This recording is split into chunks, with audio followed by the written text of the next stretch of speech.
Everything in this video should be taken with a grain of salt. What you're about to hear comes from books, interviews, and gossip sources, not hard facts. I'm not here to tell you what's true and what's false. I'm here to put the pieces together into a story and let you decide what to believe. Michael Jackson's childhood was consumed by music, fame, and control. Inside the Jackson home, privacy was almost non-existent. Children shared beds, schedules, even lives, tethered together by their father's demands and the crushing weight of celebrity. But what happens when siblings grow up without boundaries? When the only people you trust become the same people you blur the lines with? The Jackson family lived in a world where privacy didn't exist.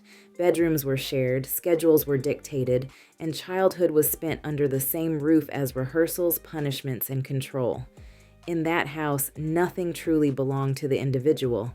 And when boundaries don't exist in childhood, they rarely appear in adulthood.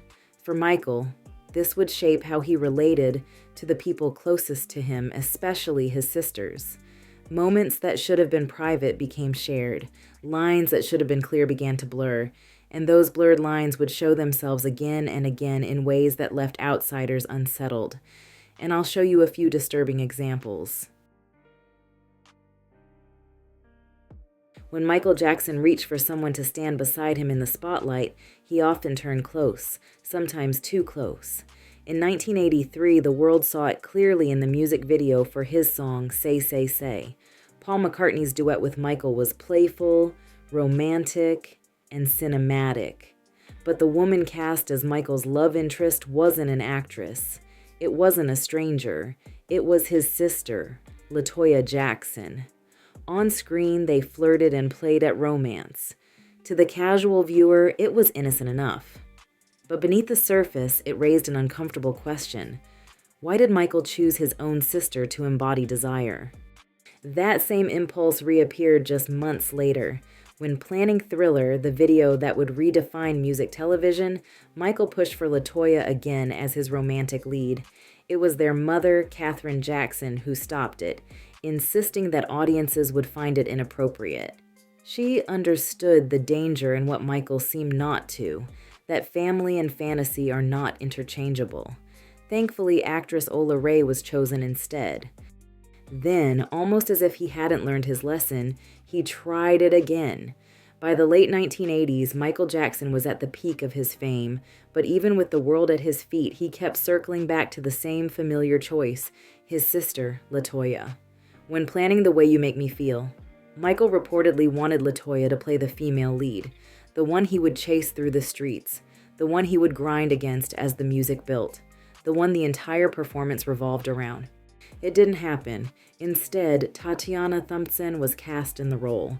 But LaToya still appeared in the video, sharing screen time while Michael played out one of his most overtly sexual performances. And the choice of Tatiana was telling. With her light skin, slim frame, and curly hair, she bore a striking resemblance to LaToya herself. It created a strange doubling. Tatiana as the object of desire, LaToya standing inside the same frame, and Michael thrusting, humping, and performing lust for the world to see. Why keep her there? Why blur the roles again when his mother had already warned that casting LaToya in Thriller would look inappropriate? Was Michael unable to separate trust from intimacy? Or was he replaying the same family entanglement over and over in public view? Why was Michael so intent on drawing LaToya into these roles? Was she simply the person he trusted most in a predatory industry? Or was it evidence of a deeper enmeshment, one where blood and intimacy blurred into something uncomfortably close? According to the biography Michael Jackson, The Magic and the Madness, the blurring didn't stop with music videos. When LaToya posed for Playboy in 1989, Michael reportedly looked at the magazine and said, "Couldn't they have airbrushed off her nipples?" It's a small comment, but a disturbing one.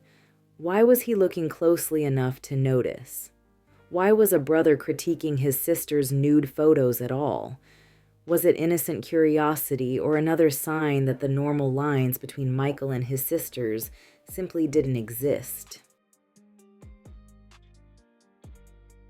And the inappropriateness didn't just stop with LaToya. There was a lack of boundaries when it came to Michael's handling of his sister Janet. Life inside the Jackson estate wasn't like other families. Bedrooms, hallways, and even private moments often felt shared, even inappropriately so. And for Michael, that closeness sometimes showed itself in ways that left others unsettled. Janet's husband at the time, James DeBarge, remembered one night in Encino. He and Janet were in bed together, in the middle of making love, mind you, when Michael came into the room. James said Michael didn't just enter, he didn't knock, he just barged in, climbed in the bed with them, and cried about how lonely he was. He told them they had each other, while he had no one. James also recalled another image he could never forget. Michael dancing naked around the pool, even in front of his sisters. And Bobby Brown later wrote about seeing Michael smack Janet on the butt over and over in front of him and the rest of his group New Edition. Not to mention Michael's constant teasing about how big her butt was. That's very inappropriate to keep touching your sister's behind and commenting on it. Were these cries for help from a man starved of normal intimacy, or glimpses of how the lack of boundaries inside the Jackson family carried into adulthood, where privacy, closeness, and appropriateness all blurred together? The collapse of boundaries in the Jackson family didn't appear out of nowhere. According to LaToya Jackson, it began with their father. In her 1991 memoir, LaToya wrote that Joe Jackson essayed her and that her sister Rebe suffered the same. The allegations were explosive and denied by Joe, but they cast a disturbing light over the family's history. LaToya also claimed their mother, Catherine, knew but chose to look the other way.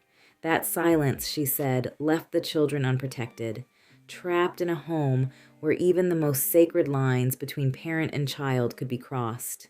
If those lines were broken at the very beginning, how were the children ever supposed to learn the difference between family and privacy, between closeness and something that goes too far? With Michael, those lines never seemed clear. He leaned on his sisters in ways that outsiders would later find strange. Was it the damage passed down from a father who allegedly crossed boundaries of his own? Or was it Michael's way of holding on to the only people he thought he could trust? Either way, the question remains. How much of what disturbed the world about Michael was born inside that house, long before he ever stepped on stage? Michael Jackson's life was lived without walls.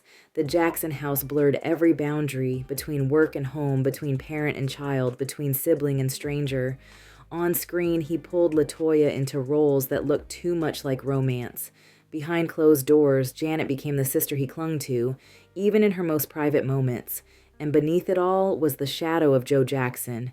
Accusations of abuse that shattered the idea of safety in the home, while Catherine's silence left the children to carry it alone. What looked to the world like eccentricity may have been something darker, a lifelong pattern of cross boundaries where family, intimacy, and identity collapsed into each other.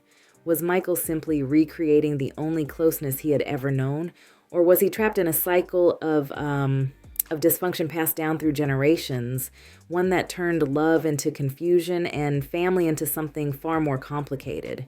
In the end, the story of Michael Jackson is not just about fame or music. It's about what happens when a family grows up without boundaries. Because sometimes the deepest scars aren't the ones left by strangers. They're the ones carved inside a home that was never safe. So lurkers, what do you think? Did you know that Michael wanted to hire his sister as his love interest? Do you find any of this stuff disturbing? Share your thoughts with me down below.